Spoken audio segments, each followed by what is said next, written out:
Good morning. I'm Ed Gonzalez, Harris County Sheriff. Earlier this week, we were informed by Arkema Company officials that they had lost the ability to refrigerate the organic peroxides they use to manufacture plastic materials. As a result, we have been expecting these chemicals to eventually catch fire. This is why we helped coordinate an evacuation of all residents within a 1.5 mile radius. That fire happened around midnight. Our deputies encountered smoke and complained of respiratory irritation.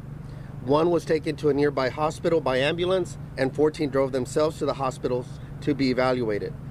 At last check, 13 of the 15 deputies had been released by the hospital, and the other 2 were still being checked out.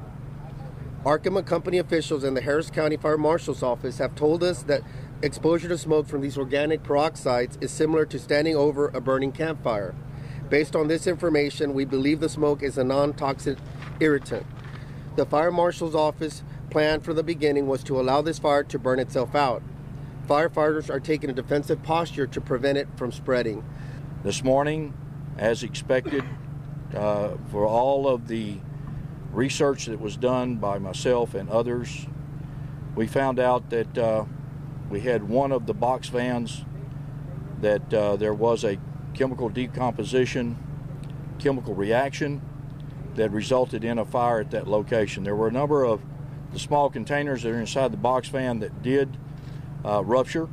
We had heard some popping noise coming from that area, then gray smoke, and then followed by a fire. It is my understanding that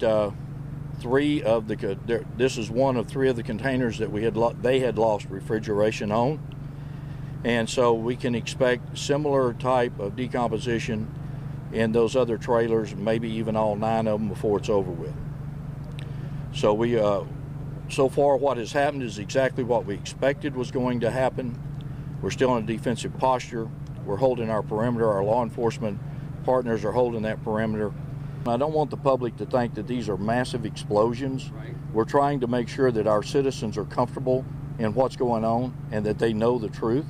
And so with that, these are small container ruptures that may have a sound, of a pop or something of that nature.